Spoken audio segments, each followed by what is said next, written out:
तर नमस्कार मंडळी. आणि आज वाजलेले आहेत रात्रीचे 8:40 आणि आम्ही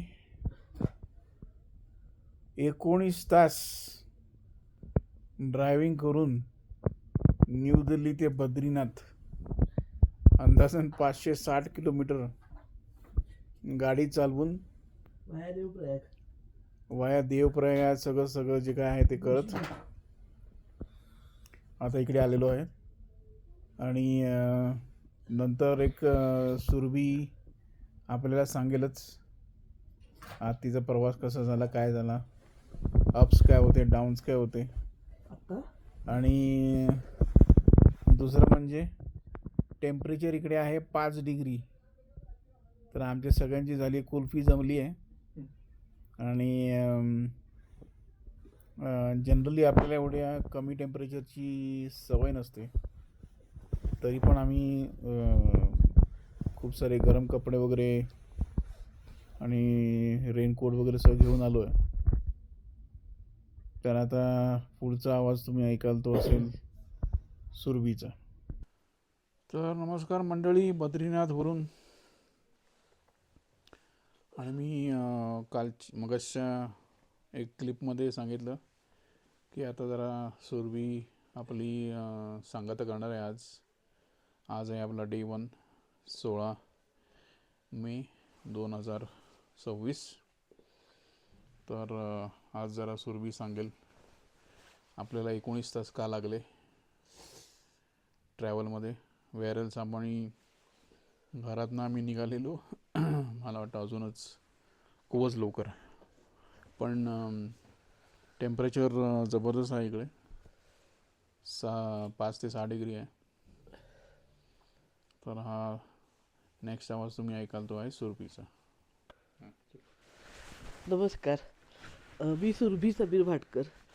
आता आपण आहोत देवांची भूमी उत्तराखंड येथे. म्हणजेच आता आम्ही आलो बद्रीनाथला. पण ॲक्च्युली आमचा बद्रीनाथचा प्रवास चालू झाला काल संध्याकाळी. काल 8:30ची आमची फ्लाईट होती नवी मुंबई एअरपोर्टवरून, जी आम्ही 10:30 पावणे 11ला दिल्लीला आलो. त्याच्यानंतर आम्ही गजाननला भेटला आम्हाला. त्याच्यानंतर आम्ही लगेच प्रवास चालू केला. पण भूक लागलेली म्हणून दिल्लीला करोलबागजवळ एक सँडोसा हॉटेल आहे, तिकडे आम्ही जेवलो. कारण काही खाल्लेलंच नव्हतं कोणी. साधारण तिथून आम्ही 1 वाजता जे निघालो ते सकाळी 7, 7:15ला देवप्रयागला आलो. थोडंसं तिथे एक वॉशरूम आहे, जे फ्रेश झालो तिथे. आणि मग नंतर मी, समीर आणि गार्गी आम्ही तिघंजणं खाली संगम जिथे आहे तिथे गेलो. तर साधारण आम्हाला 20 मिनटं लागली उतरायला. संगमला थोडी गर्दी होती म्हणून एक 20 मिनटं झाली, 10-15 मिनटं तिकडे. परत मग येताना परत आम्हाला एक 25 मिनटं वगैरे लागली. साधारण 1 तास आमचा तिकडे संगमजवळ गेला. वरती आल्यावर एका हॉटेलमध्ये आम्ही नाश्ता केला. तिथून मग आम्ही साधारण 9:30च्या आसपास निघालो बद्रीनाथसाठी.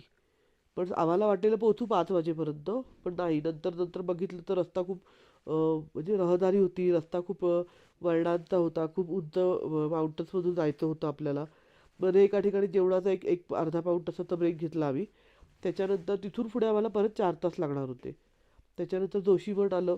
जोशीमठला जरा ट्रॅफिक मिळालं. जोशीमठ बद्रीनाथच्या आधी 1-1.5 तासाचं खरं तर आहे अंतर, पण ट्रॅफिक एवढं होतं की आम्हाला जरा जास्तच वेळ लागला तिकडे पोहोचायला बद्रीनाथला. खूप ट्रॅफिक होतं, थोडंसं नाही म्हणता येणार, खूप ट्रॅफिक. म्हणजे कल्पना होती की तिथे ट्रॅफिक असेल, पण त्याला ते जास्तच होतं. आणि आता तुम्ही बघत असाल आम्ही सगळे असे पॅक आहोत. तर अचानक आता 35 डिग्रीमधून 5 डिग्रीमध्ये आल्यावरती ही चालत होणार ना.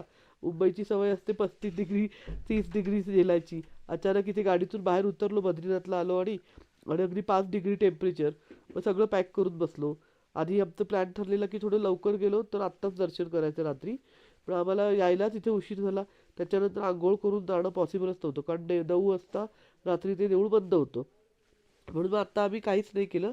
आता फक्त फ्रेश झालो, रूममध्येच आराम करणार आहोत. आणि उद्या आम्ही बाकीचा आमचा प्लॅन इथे ठरवणार आहोत. उद्यासुद्धा आमचा मुक्काम बद्रीनाथलाच आहे, त्यामुळे बाकीची डिटेल्स आम्ही उद्या कंटिन्यू करू. हा होता आमचा आजचा दिवस पहिला आमच्या पिकनिकचा. धन्यवाद. चला, तर जय हिंद, जय महाराष्ट्र. धन्यवाद.